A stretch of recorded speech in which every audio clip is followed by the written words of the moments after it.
Olá, queridos alunos! Estou aqui para mais uma aula de História. Eu me chamo Paulo Mário, estou aqui no Centro Educacional de Mídias do Estado do Acre para mais uma aula. Sejam todos bem-vindos e o tema da nossa aula de hoje é a crise de 1929. Era 24 de outubro de 1929 quando o mundo todo parou. A queda da Bolsa de Valores de Nova York atingiu o mundo inteiro. É isso que nós vamos ver na aula de hoje. Você já ouviu falar nesse assunto? Quais as principais causas dessa crise? As consequências? O que o Brasil tem a ver com essa crise? Ela nos atingiu? Como que ela foi solucionada? É o que nós vamos ver na aula de hoje. Sejam todos bem-vindos e vamos a ela. Vamos acompanhar aqui. Esse é o tema da nossa aula, a crise de 1929. Antes, gente, eu gostaria de fazer uma contextualização. Como tudo em história, é preciso a gente contextualizar. Como que estavam os Estados Unidos nessa década de 20? Os Estados Unidos acabaram de sair de uma Primeira Guerra Mundial muito fortalecido economicamente, né? A Primeira Guerra Mundial vai de 1914 a 1918, não caiu uma bomba nos Estados Unidos, muito pelo contrário, e ele se valeu da guerra para poder vender, comercializar. E assim ele se tornou uma das grandes potências mundiais, ao lado da Rússia. Então os Estados Unidos, na década de 20, vivia o boom. O American Way of Life, o modo de vida americano, estava implantado na sociedade estadunidense. Pessoas compravam ações na Bolsa de Valores à vontade. O emprego, não tinha praticamente desemprego nos Estados Unidos. 42%, olha só esse dado, 42% de tudo que era produzido no mundo saía dos Estados Unidos. E aí como é que um país desse quebra do dia para a noite? Então, é dentro dessa contextualização, era dessa forma que estava o mundo nesse período. Os Estados Unidos fortalecido, saindo da Primeira Guerra Mundial, porque ele não participou da guerra de forma direta, muito pelo contrário, ele vendeu armas, munições, enviou soldados, alimentação e começou a emprestar dinheiro para os países que estavam devastados com a guerra, lá na Europa, se reerguerem. Mas aí o que acontece? De repente, os países se reergueram. Então a gente pode dizer que essa crise de 29, nós vamos ver as consequências aqui daqui a pouco, de uma forma mais detalhada, foi uma crise de superprodução. Os Estados Unidos fabricando, vendendo, e de repente os países se recuperaram e pararam do dia para a noite de comprar. Mas vamos ver com mais detalhes essa crise. Os Estados Unidos, após a Primeira Guerra, em virtude do rápido crescimento da economia americana, na década de 20, viviam um período de euforia econômica, o qual ficou conhecido como Roaring Twenties, traduzindo para o português como Loucos Anos 20. Esse movimento da história americana ficou marcado principalmente pelo avanço do consumo de mercadorias, consolidando o American Way of Life, o estilo de vida americano, ou o modo de vida americano. Então, tinha uma rápida expansão industrial, uma expansão de crédito muito grande, e aí o que aconteceu? Os países europeus se recuperaram. Então, o que foi a crise de 1929? Vamos conceituar a crise. A crise de 1929, também conhecida como a Grande Depressão, alguns livros de história, gente, vão trazer essa nomenclatura aqui, tá? A Grande Depressão. Então, quando vocês lerem em algum lugar a Grande Depressão, sabe que está se referindo à crise de 1929. Foi um período de recessão econômica mundial que começou com a queda da Bolsa de Valores de Nova York, em outubro de 1929. Milhares de pessoas resolveram vender as suas ações no dia 24 de outubro, que ficou conhecido como a Quinta-feira Negra. Essa forte recessão atingiu o capitalismo internacional e marcou a decadência do liberalismo econômico. Então esse é o conceito da crise de 1929. As pessoas tinham um poder de compra muito grande. E aí, do dia para a noite, elas resolveram vender as suas ações. Causas da crise. A primeira causa da crise é a superprodução.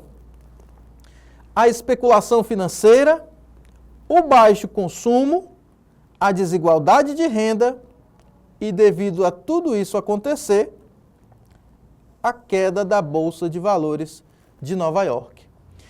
Ah, professor, mas você acabou de dizer que as pessoas nos Estados Unidos estavam vivendo muito bem.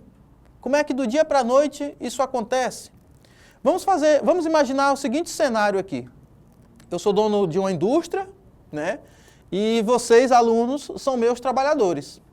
Eu estou ganhando muito dinheiro, a economia está desenvolvendo, estou vendendo cada vez mais, mas o salário de vocês está parado, está congelado. Quem vai comprar tudo que eu produzo? Não é a massa? Não é a população? Os trabalhadores?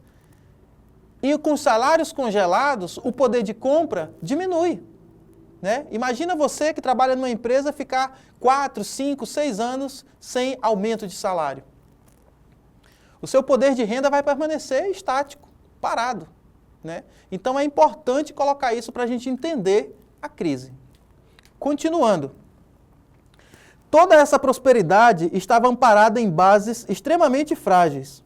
O crédito desregulado e o crescimento da especulação financeira criaram uma bolha de falsa prosperidade que estava à beira do precipício. A sociedade tornou-se incapaz de perceber o que estava prestes a acontecer. Cada vez mais as pessoas compravam ações na Bolsa de Valores com a promessa de enriquecimento muito rápido, muito fácil. Para Eric Hobsbawm, ele traduziu esse período da seguinte forma, filósofo, estudioso desse assunto, ele diz o seguinte: o que acontecia, como muitas vezes acontece nos booms de mercados livres, era que os salários ficando para trás, os lucros cresceram desproporcionalmente e os prósperos obtiveram uma fatia maior do bolo nacional. Mas como a demanda da massa não podia acompanhar a produtividade em rápido crescimento, o sistema industrial nos grandes dias de Henry Ford, o resultado foi superprodução e especulação. Isso, por sua vez, provocou um colapso muito grande. Então, é dessa forma que a gente entende a crise de 1929. Né? Os salários não acompanharam o crescimento econômico da época, eles ficaram estagnados. E o que acontece se eu produzo uma determinada mercadoria e ela não vai ser vendida? Eu vou quebrar. Né? Se a dona Francisca ali na esquina faz pastel todo dia e ela não vende esse pastel, ela vai ter prejuízo. É fácil de entender.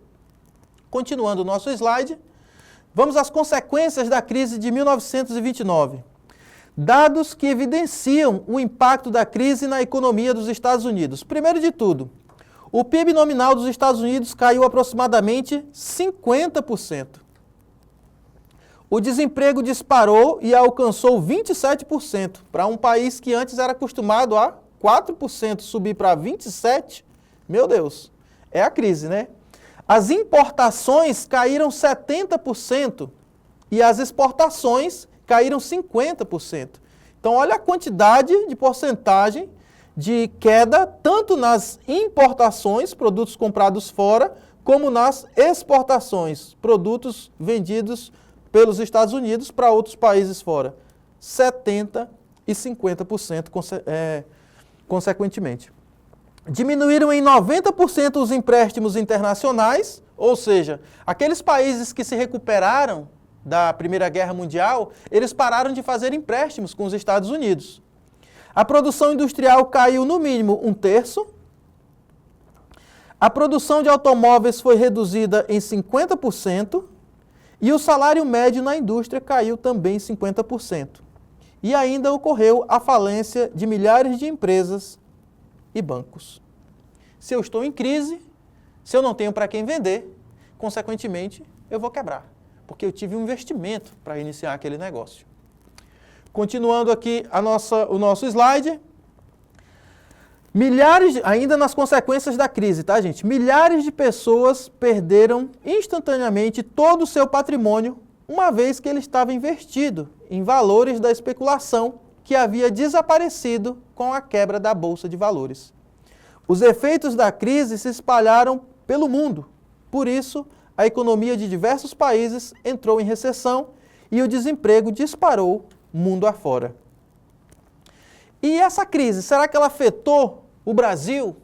Qual o retrato do Brasil nessa fase? Antes de falar do Brasil, eu vou contextualizar um pouquinho o que estava acontecendo aqui no nosso território.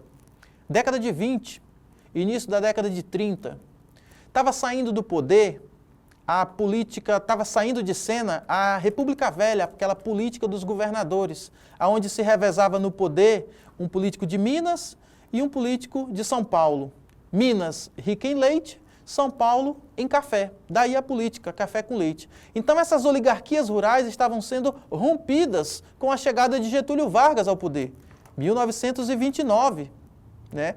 E quando Vargas chega ao poder, já tem logo de cara um problema para resolver. Por quê? O Brasil vendia muito café para os Estados Unidos. Mais de 50% do café produzido no Brasil era comprado pelos Estados Unidos. Então, daí a importância da gente entender esse contexto. Mas vamos voltar para o nosso slide. Os impactos no Brasil da crise de 1929. A crise afetou duramente o Brasil, que dependia das exportações de café para os Estados Unidos, levando à queda dos preços e à necessidade de medidas, como, por exemplo, a queima de café para conter a desvalorização. O presidente do Brasil na época era Washington Luiz. Aqui eu trouxe uma foto para vocês, para ilustrar o que eu estou falando, né? Saía em todos os jornais a notícia da queima do café. E aí você deve estar se perguntando, professor, mas por que queimava o café? Ou jogava no mar? Para controlar os preços. O governo comprava o café dos grandes cafeicultores, dos proprietários de terra, dos grandes latifundiários, como se estivesse vendendo para alguém lá fora. Só que era o próprio governo que comprava, para tentar ali remediar essa situação. E aí jogava fora. Não tinha para quem vender. Era uma tentativa de controlar os preços por parte do governo. Mas isso tinha um prazo de validade para acabar. Continuando aqui, como que essa crise foi superada? O plano de recuperação da economia dos Estados Unidos se deu com o New Deal. O que era o New Deal? Era o plano de recuperação econômica dos Estados Unidos. Ele foi colocado em prática no governo de Franklin Roosevelt e implantada medidas de combate à crise. A única medida de combate à crise foi o keynesianismo, que tinha por característica a intervenção do Estado na economia com o controle de preços, empréstimos e a geração de emprego. Então foi com o New Deal que o presidente dos Estados Unidos na época, Franklin Roosevelt, tentou contornar essa crise. A crise econômica que abalou o mundo inteiro com a queda da Bolsa de Valores de Nova York. Para concluir a nossa aula, eu gostaria de dizer que o legado da crise de 1929, ele nos deixa a lição da necessidade do planejamento estatal da economia, bem como o dever do Estado em prover assistência social e econômica aos mais afetados pela crise do capitalismo. Gente, essa crise, ela afetou o mundo inteiro, não só os Estados Unidos. Pessoas que tinham investimentos na Bolsa de Valores, que perderam toda a sua economia de uma vida inteira de trabalho, estava investido na Bolsa de Valores, se perdeu, virou nada do dia para a noite. Há relato de pessoas que se matavam, se jogavam dos prédios, porque não aguentou a situação. Imagina uma pessoa com 60, 50 anos de idade, um aposentado, que investiu na Bolsa de Valores, em ações, em compra de ações, tudo aquilo que ele juntou a vida inteira. Né? Imagina o sentimento dessa pessoa. Então, a crise de 1929, ela tem por característica afetar o mundo inteiro, principalmente o Brasil. O Brasil sofreu devido à produção do café. O Brasil era um grande fornecedor de café para os Estados Unidos e os Estados Unidos parou de comprar café do Brasil. E aí o governo brasileiro teve que se rebolar para poder resolver essa situação. Para finalizar a nossa aula, eu trouxe algumas questões para a gente diversificar um pouco aqui o nosso assunto, né? Ilustrar um pouco o nosso assunto. Eu trouxe 3 questões para a gente resolver. Em 24 de outubro, a questão de número 1, tá, gente? Em 24 de outubro de 1929, a Bolsa de Valores de Nova York quebrou. Na semana seguinte, inicia-se a Grande Depressão, a crise econômica que afetou profundamente todos os países ocidentais, industrializados ou dependentes dos Estados Unidos. Sobre a crise de 29, é correto afirmar que: letra A. A crise não afetou a Europa, pois os países haviam protegido suas economias nacionais. Será que não, gente? Letra B. Foi uma crise de superprodução e subconsumo, agravada pela concentração de riquezas. Letra C. O Brasil não foi atingido, pois seu principal produto de exportação, o café, continuou sendo comprado pelo mercado internacional. Isso daqui a gente já elimina, né, gente? A gente acabou de ver que o Brasil foi atingido pela crise, sim. Então, essa letra C, já vou riscando aqui. A letra A também, né? A crise não afetou a Europa, a crise afetou o mundo inteiro. Como é que não vai afetar a Europa? O principal catalisador da crise foi a ocorrência que a Ásia passou a fazer aos Estados Unidos a concorrência que a Ásia passou a fazer aos Estados Unidos a partir dos anos 20. A Ásia só vem fazer concorrência aos Estados Unidos durante e após a Guerra Fria, tá, gente? Letra E, em oposição à crise, o número de desempregados começou a cair na Alemanha e Itália. Muito pelo contrário. A crise estava instalada na Europa, principalmente com o desemprego. Então, baseado nos nossos estudos, o gabarito da questão de número 1 é a letra B. Foi uma crise de superprodução. A questão de número 2 diz o seguinte: o plano de recuperação econômica estadunidense, lançado por Franklin Roosevelt, recebeu o nome de American Way of Life. Letra B, New Day. Letra C, Plano Marshall. D, ALCA. Ou letra E, Política de Boa Vizinhança. Logo de cara aqui, gente, a gente já elimina, né? O American Way of Life é o modo de vida americano, tá ligado a esse assunto, mas não é o plano de recuperação. A ALCA é a Área de Livre Comércio das Américas, né? A política de boa vizinhança é uma política feita pelos Estados Unidos aqui nos países vizinhos da América do Sul, mas não é a solução. O nosso comando é o plano de recuperação. Então, baseados nos nossos estudos, o plano de recuperação é o gabarito B, New Day. Vamos para a última questão do nosso assunto, a questão de número 3, diz o seguinte: selecione a alternativa que traz uma ação do governo brasileiro em resposta à crise de 1929. Então, aqui a pergunta está dizendo o que o governo brasileiro fez com relação à crise, que também afetou o Brasil. Letra A criação de uma bolsa para o grande número de desempregados. Letra B, promoveu grandes reformas no Rio de Janeiro para garantir o emprego à população. Letra C, comprou o dólar aproveitando-se do câmbio favorável. Letra D, retirou o lastro da moeda nacional do dólar.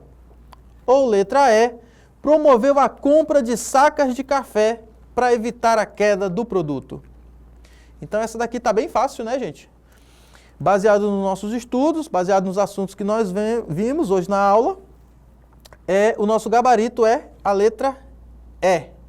Promoveu a compra de sacas de café para evitar a queda do produto. Não só a compra de sacas de café para queimar, tá, gente? Mas o café também foi jogado no mar. Também é um assunto que a gente vê, determinados livros que a gente estuda, uma das soluções encontradas pelo governo brasileiro, além da queima de café, é jogar o café no mar também. A nossa aula, assim, aqui está o gabarito, né? Nosso gabarito, a questão de número 1 é a letra B, a questão de número 2 também é a B, E a questão de número 3 é a letra E. Eu espero que você em casa tenha acertado as questões. A última foi bem fácil, né? O que foi visto na nossa aula hoje? Uma introdução contextualizando o tema, contextualizando o nosso assunto, né? A crise de 29.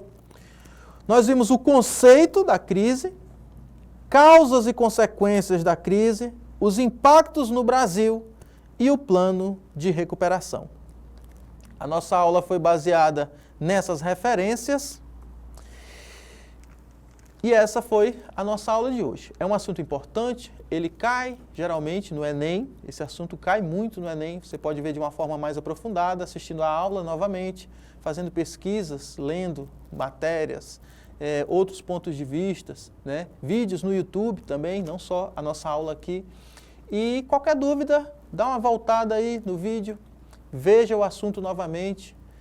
Eu espero que vocês tenham gostado da aula e até a próxima. Tchau!